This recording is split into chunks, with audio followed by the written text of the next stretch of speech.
Bienvenidos a esta ya 10ª clase sobre Génesis. Vamos a hacer hoy, si les parece bien, otra vez ese pequeño repaso de los puntos, de los 15 puntos en los que hemos dividido el Génesis, para no olvidarnos, y como estamos desde hace un par de clases trabajando con el tema del diluvio universal y de Noé, hoy vamos a tomarnos esta media hora. Va a ser algo distinto a lo que hacemos siempre. Vamos a ver algunas de las leyendas, de los escritos, de las historias que hay en otras partes del mundo y en distintas épocas de la historia de la humanidad sobre un diluvio universal y que coincide con, de alguna manera, con la historia bíblica, para que podamos de alguna manera contextualizar también lo que estamos estudiando en el medio de toda la creación, en el medio de todo lo que el resto del planeta está viviendo en distintas partes. Yo creo que esto nos va a ayudar mucho para darnos cuenta que no estamos leyendo en la Biblia una historia que afectó a un pequeño pueblo muy feliz, llamémoslo así, al pueblo de Israel o a un sector del mundo, sino que estamos hablando realmente de lo que Dios dijo que estaba sucediendo, de un diluvio completamente universal que destruyó todo lo que existía sobre la faz de la tierra, menos las personas que Dios había elegido para darle una segunda oportunidad a la creación y a la humanidad. Entonces, vamos primero con los 15 temas que estamos manejando en el Génesis. Varios de estos ya los vimos. Decíamos que íbamos a trabajar la creación del universo y la tierra, el tema número 1, ya lo vimos. La creación del hombre y la mujer, ya lo vimos en clases anteriores. El pecado, lo vimos en 2 clases por lo menos. El avance del pecado en el mundo, Caín y Abel. Los descendientes de Caín, la línea no elegida, la línea mala. Luego estudiamos Set y su descendencia, la línea elegida.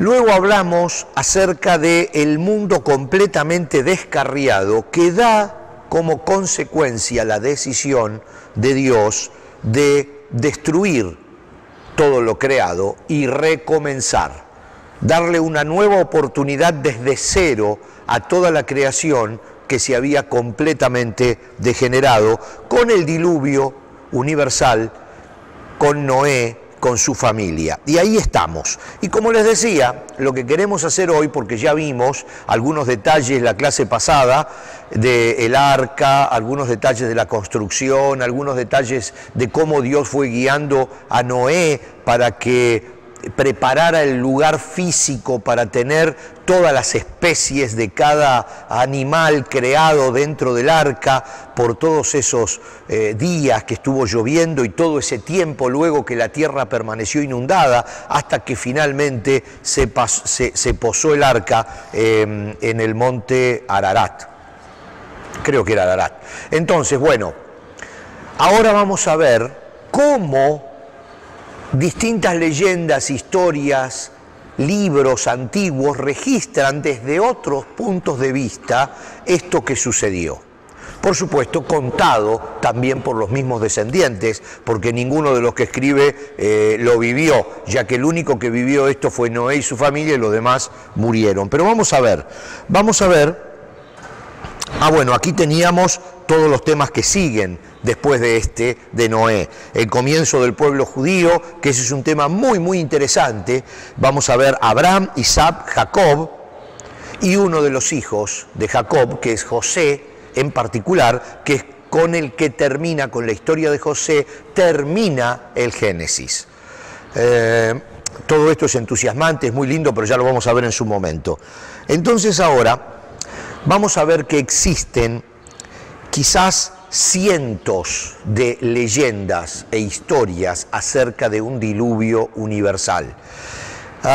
Se habla en realidad o se han localizado 68 leyendas autóctonas en distintas partes del planeta acerca, muy antiguas, acerca de este diluvio. Fíjense que hay 13 leyendas registradas solamente en el Asia, 4 en Europa, 9 en el archipiélago del Pacífico, 37 en América, 37 solamente en nuestro continente, que estaba totalmente aislado del lugar a donde se desarrollaron los hechos, ¿verdad? Que es la actual Turquía, digamos. El continente americano no tenía ningún tipo de contacto. Estamos hablando de 16 solamente en América del Norte, 7 en América Central y 14 en América del Sur. Fíjense esto, en Oriente Medio, en la antigua Mesopotamia, yo les voy a leer algunas de estas historias. Nos vamos a tomar esta clase de hoy, esta media hora, para tratar de leer estas leyendas, siempre teniendo en mente la historia bíblica y ver las coincidencias que hay, que se fueron arrastrando por lo general de boca en boca. De boca en boca hasta que muchos años después alguien lo escribió, lo registró. En este caso, el relato más antiguo en Oriente Medio, en la antigua Mesopotamia, fue hallado en una tableta de arcilla, con motivo de la primera excavación realizada por la Universidad de Pensilvania en el área de Nippur, la antigua Nippur. Y dice esa tablilla: todos los huracanes en extremo fuertes atacaron como uno solo al mismo tiempo. El diluvio pasó arrasando los centros de culto y todo el país. El enorme navío fue sacudido a la redonda por los huracanes sobre las grandes aguas.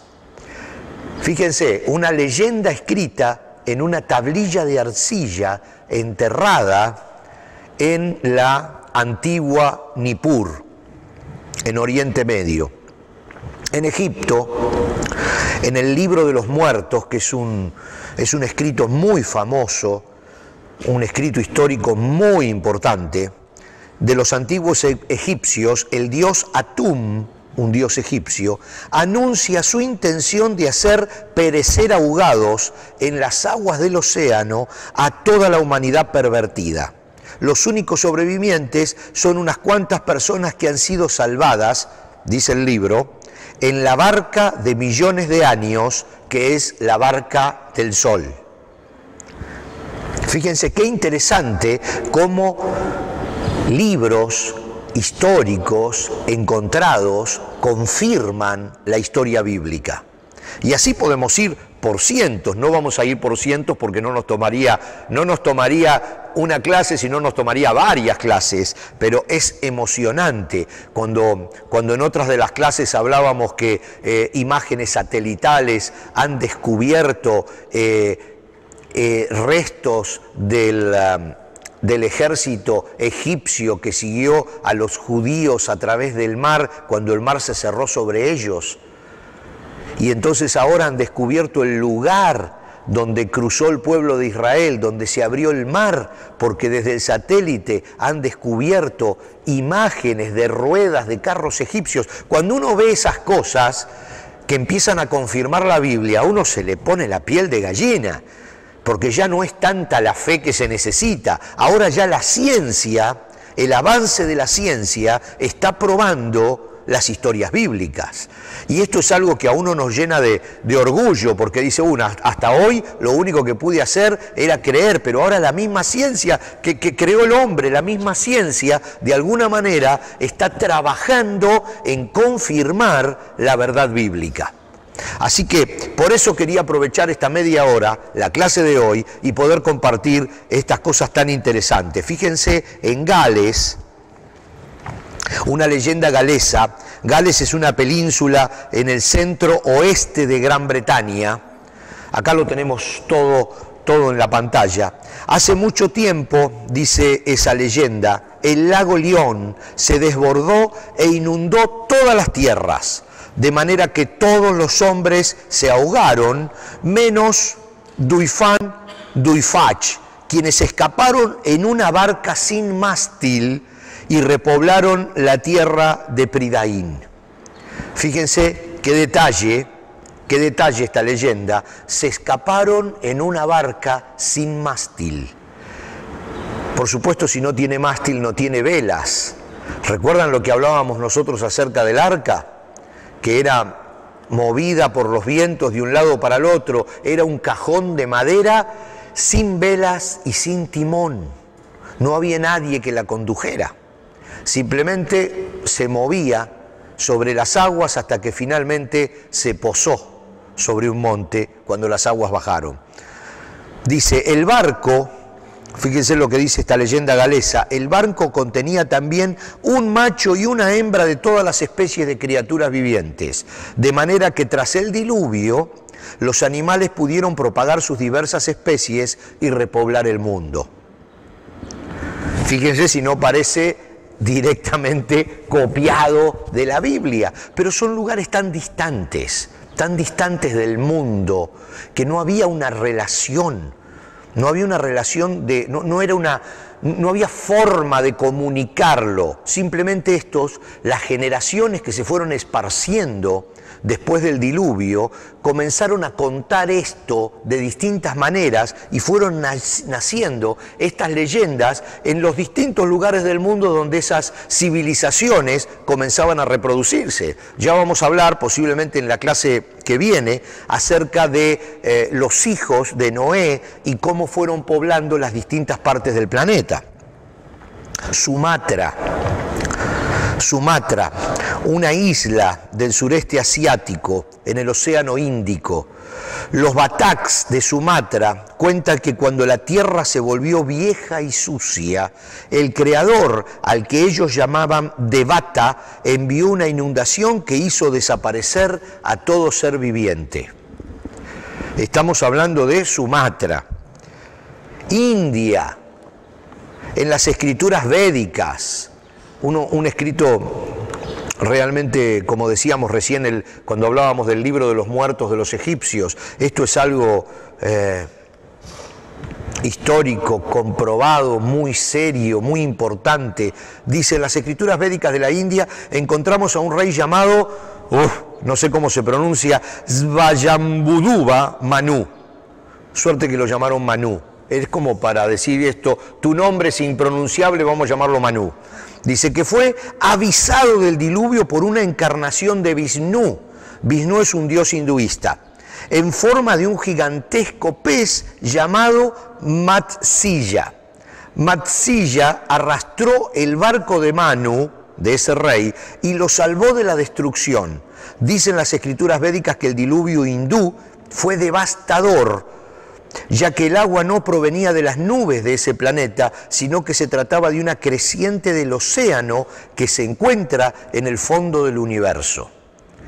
Miren las leyendas, y por supuesto, cuando estamos leyendo esto, ustedes en sus mentes recuerden la historia de Noé, la historia bíblica del diluvio. Seguimos, miren en Grecia, la mitología griega relata la historia de un gran diluvio producido por Poseidón, quien por orden de Zeus había decidido poner fin a la existencia humana por haber aceptado el fuego de Prometeo que se había robado del monte Olimpo. Deucalión y su esposa Pirra fueron los únicos sobrevivientes. Prometeo le dijo a su hijo Deucalión que construyese un arca en la que introdujera una pareja de cada animal y así sobrevivieran. Al terminar el diluvio y una vez que se secó la tierra y las aguas retrocedieron al mar, el arca de Deucalión se posó sobre el monte Parnaso, en donde estaba el oráculo de Temis. Deucalión y Pirra entraron en el templo para que el oráculo les dijera qué debían hacer para volver a poblar la tierra, y la diosa solo les dijo: vuélvanse hacia atrás y arrojen los huesos de su padre. Deucalión y su mujer adivinaron que el oráculo se refería a las rocas. De esa forma, las piedras arrojadas por Deucalión se convirtieron en hombres y las arrojadas por Pirra en ninfas o diosas menores, porque aún no se había creado a la mujer. ¿Se dan cuenta, no? ¿Se dan cuenta qué interesante que está siendo cuando nosotros, aunque sea por un ratito, nos salimos solo de la historia bíblica y comenzamos a compararla con lo que podríamos llamar la historia universal. Y empezamos a meterla dentro del resto del planeta. Y podemos ver que no necesitamos creer en algunas cosas ciegamente, en otras sí, porque el Señor dice que no todo nos ha sido revelado y muchas cosas vamos a tener que llegar al cielo con una libretita, con algunas preguntas y decirle, Señor, ¿qué quisiste con esto? ¿Cómo fue esto? Porque no creo que jamás sean reveladas aquí en la tierra, pero hay otras que la ciencia y la historia está diciendo, sí, la Biblia tiene razón. Y las tenemos que conocer para no pensar que simplemente estamos viviendo un libro que es para un pequeño pueblo muy feliz. Definitivamente lo es, pero está metido en una realidad mundial. Vamos a seguir. Miren, República del Chad, África Central. Aquí estamos un poquito más cerca de donde se desarrolló toda la historia de Noé y su familia. En la nación africana de Chad, la tribu Mouyase, en su mitología, cuenta la historia de que una vez una familia vivía en un lugar remoto y que cierto día la madre quiso preparar una comida opípara para su familia. Así que tomó el mortero, miren esto qué interesante, con su majador para moler el grano y hacerlo harina. Cuenta la historia que en aquel tiempo el cielo estaba mucho más cerca que ahora. Es la leyenda, ¿no?, de esta tribu. Entonces dice que si se alargaba la mano podía tocarse el cielo. Entonces dice que esta mujer majó el grano con todas sus fuerzas y machacó el mijo y lo hizo pronto harina, pero al moler se descuidó y alzó el majador tan alto que hizo un agujero en el cielo. En el acto dice que empezó a llover y a caer sobre la tierra mucha agua. No era una lluvia normal. Dice, llovió durante 7 días y 7 noches hasta que toda la tierra quedó anegada. Conforme caía la lluvia, el cielo se iba levantando, como que se había pinchado el cielo. Hasta que llegó a la altura inalcanzable que ahora tiene. Desde entonces perdimos el privilegio de tocar el cielo con las manos. Pero fíjense, todas estas leyendas, si uno... Yo hice un pequeño extracto, ¿no? Pero si uno pudiera prestarles mucha atención a cada una de ellas, encontraríamos tantas cosas interesantes. A mí me gustó esto, perdimos el privilegio de tocar el cielo con las manos. Hay cosas que dicen que son bien interesantes y que nos hacen reflexionar, pero no podemos hacer una tesis doctoral ahora de la leyenda de los que vivían en el África Central. Pero seguimos avanzando y venimos a nuestro continente. Chile. Hay lugares alejados en el mundo, ¿eh? Argentina es uno de ellos, pero Chile sí que está lejos, ¿no? Está lejos hasta para los argentinos. Fíjense, en las tradiciones del pueblo mapuche, al sur de Chile, perdido en el sur de la cordillera de los Andes, he tenido el privilegio, realmente es un privilegio, de visitar una comunidad mapuche, una iglesia cristiana mapuche. Tuve que andar, ya estábamos en el sur de Chile, estábamos en la ciudad de Temuco, que es quizás una de las últimas ciudades grandes del mundo al sur, y de allí tuvimos que andar en auto hacia la montaña más de 2 horas para llegar a una comunidad cristiana mapuche. Les digo, las posibilidades de que cuando esta gente escribió sus leyendas tuvieran un contacto que no haya sido por ser descendientes, es prácticamente imposible. Un contacto con el Oriente, un contacto con la gente que vivió y que escribió la Biblia. Hay otro que lo vamos a ver después, que es un escrito de los mayas, que está escrito antes de que llegaran los españoles a América. Posiblemente estas leyendas también son escritas antes de que llegaran los españoles a América. Esta gente no tuvo forma de conocer la historia del diluvio universal si sus mismos antepasados no lo hubieran vivido. Eso habla de que todos Toda la humanidad salió de un solo lugar. Toda la humanidad salió, después de Adán y Eva, de la nueva creación del Arca de Noé. Esto prueba que de alguna manera, todos salieron de allí y boca a boca fueron pasando esta historia a todos los puntos remotos de la Tierra, donde fueron llegando por distintos medios. Fíjense, mucho antes de la historia conocida por nosotros, que es, digamos, la conquista, la invasión, la colonización de América por parte de los españoles. Chile. En las tradiciones del pueblo mapuche existe una leyenda sobre la inundación del hogar de ese pueblo o del planeta. Son palabras que no están muy claras. Al luchar entre sí, dos serpientes llamadas Tren Bilú y Cai Bilú. Tren Bilú, protectora de los hombres, y Cai Bilú, enemiga de los hombres. Fíjense, bueno, no quiero seguir haciendo hincapié, se los leo nomás. Un día, dice, fueron advertidos por la culebra amiga Tren Bilú que la culebra enemiga les preparaba un exterminio mediante una terrible salida del mar y les instó a refugiarse en el cerro sagrado que ella habitaba, donde solo unos pocos concurrieron. Producida la inundación, a medida que las aguas subían, Tren Bilú elevaba el cerro hasta acercarse al sol. Los refugiados se salvaron y los que fueron alcanzados por las aguas quedaron convertidos en peces, cetáceos y rocas. Así fue como se salvó la humanidad. Los mapuches. En la isla de Pascua.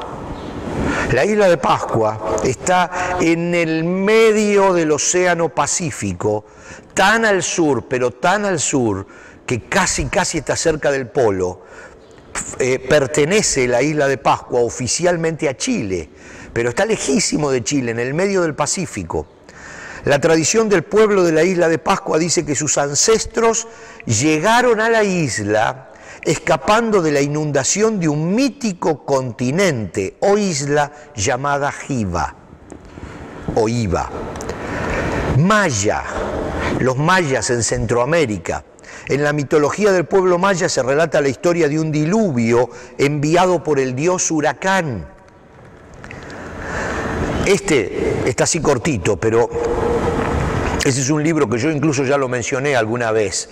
Hay todo un libro que se llama Popol Vuh, escrito por los mayas, que es un libro escrito antes de que llegaran los españoles y relata la creación, pero con una similitud al Génesis increíble, y relata el diluvio universal, antes de que llegaran los españoles. Por supuesto, esa gente no nació en América, los mayas no nacieron en América, llegaron, incluso el Popol Vuh dice que sus antepasados llegaron en balsas. Por eso, cuando los españoles llegaron a América, ellos pensaban que eran antepasados de ellos o dioses, porque las leyendas de ellos decían que sus antepasados habían llegado en balsas, y cuando ellos vieron llegar a los españoles, pensaron que eran algo así como hermanos de ellos que estaban llegando otra vez del mismo lugar de donde ellos habían llegado. Y por eso no se defendían y no entendían qué estaba pasando, y llegaron a pensar que eran dioses o que eran los padres de ellos en realidad, que venían ahora a tomar la tierra. Hay toda una historia allí de por qué los americanos, los indios americanos, los incas, los mayas, reaccionaron de esa manera cuando llegaron los españoles y no se los comieron crudos como podría haber sido, porque venían 4 españoles y acá eran miles y estaban muy fuertes.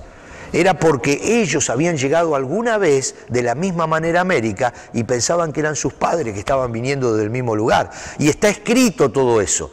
Por eso hay una historia muy interesante atrás de cada una de estas cosas. Fíjense los aztecas.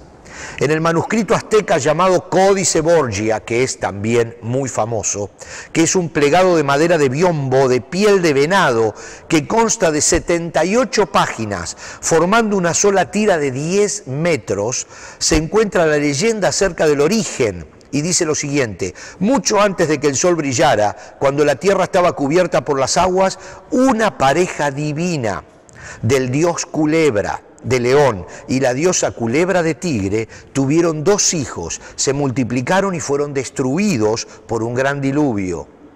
Tuvieron 2 hijos, se multiplicaron y fueron destruidos por un gran diluvio por sus padres, y pocos se salvaron. Sus descendientes son los mixtecas, los incas. En la mitología incaica, Viracocha destruyó a los gigantes con una gran inundación, y 2 personas repoblaron la tierra, Manco Pácac y Bamaoclo. Ellos sobrevivieron en cuevas selladas. Los huros, que son acá cercanos, los huros son de abajo, en el lago Titicaca, el lago que comparte la mitad Bolivia y la mitad Perú, donde habita un grupo de indígenas conocidos con el nombre de huros. Existe una leyenda local que dice que después del diluvio universal fue en el lago Titicaca donde se vieron los primeros rayos del sol. El lago Titicaca es el lago que está más alto de todo el mundo, como 4.000 metros sobre el nivel del mar. Es un lago bien interesante. Hay unas leyendas increíbles acerca del lago Titicaca, de los monstruos que viven en el lago, es súper interesante. ¿Quién sabe cómo se llama? Cahuéscar. Para los Cahuéscar, habitantes de Tierra del Fuego, al sur de Argentina, una gran inundación tuvo lugar en el mundo cuando un joven casó de cazar, para regalarle una buena comida a su novia, a una nutria que no podía ser cazada. Esa era una criatura protegida por el espíritu de las aguas, quien, dolido por esa afrenta, hizo subir el mar para vengarse de toda la humanidad. Al final del relato, el joven y su novia se salvaron al subir a elevados cerros, y luego son ellos los encargados de repoblar la tierra. O sea, hicieron el lío y se salvaron, ¿no? Pero fíjense, los habitantes de Tierra del Fuego es al sur, es la última tierra, llamémoslo así, antes del polo, antes de los hielos eternos. Y es increíble que se llame Tierra del Fuego, porque la verdad que de fuego no tiene nada. Tierra del hielo sería, ¿no?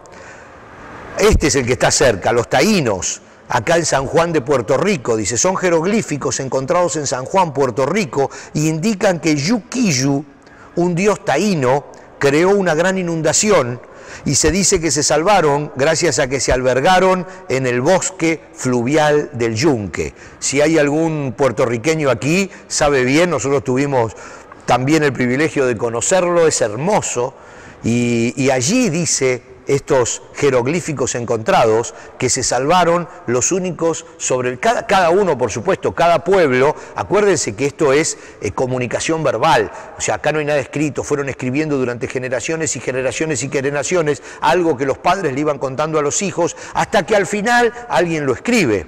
Pero todo se iba deformando un poquitito a través del paso de las generaciones. Fíjense los guaraníes.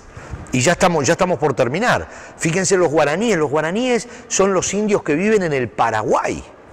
El Paraguay es una tierra que ni siquiera tiene salida al mar, está en el medio de América del Sur. Dicen que es el corazón de América del Sur, dicen los paraguayos. La mitología guaraní de los nativos de América del Sur sostiene que durante el tiempo conocido como, el guaraní es dificilísimo, YBY, no tengo ni idea cómo se pronuncia, algo así, Tenonte, primera tierra, los hombres y los dioses convivían literalmente en abundancia, convivían los hombres y los dioses en abundancia en el principio. No existían ni enfermedades ni penurias. Hasta que un hombre llamado Geupié transgredió el tabú máximo, el incesto, al mantener relaciones con la hermana de su padre. Este hecho fue castigado ejemplarmente con un diluvio, Meguaguazú, es dificilísimo, que destruyó aquella primera tierra y produjo la partida de los dioses hacia su morada celestial. Ñamandú, dios principal de los guaraníes, decide crear entonces una segunda tierra, aunque imperfecta. Solicita entonces la ayuda de Jacairá, quien esparce una bruma vivificante sobre la nueva tierra. Los sobrevivientes del diluvio pasan a habitar esa tierra, donde ahora existe la enfermedad, los sufrimientos y la muerte. Desde entonces, los hombres habitantes de la nueva tierra conocida como Ibipiguá, están condenados a la eterna búsqueda de aquella primera tierra perdida que llaman, etcétera, tierra sin mal. ¿Qué les parece? ¿Qué les parece lo interesante de todas estas leyendas, todos estos escritos antiguos, todos probados? Por supuesto, leímos algunos. Como les dije al principio, hay más de 100 leyendas, historias, escritos que hablan acerca de este diluvio universal que nosotros estamos estudiando en el libro del Génesis. Vamos a seguir la próxima clase hablando un poco más todavía sobre este diluvio, porque a partir del diluvio, y es lo que ahora nos interesa a nosotros, salen descendientes de los hijos de Noé, distintas líneas que van cubriendo lo que sería la repoblación del mundo por sectores. Gente que fue para el África, gente que fue para Europa, gente que fue para Asia. Por supuesto, de allí salen los contingentes, llamémoslo, que fueron poblando también América y los 5 continentes. Entonces, vamos a ver la clase que viene si podemos sacar una línea más o menos clara de cómo se fueron dando las distintas descendencias. Entonces, los espero la próxima clase porque todavía tenemos mucho para seguir avanzando en el libro del Génesis. Hasta la próxima entonces.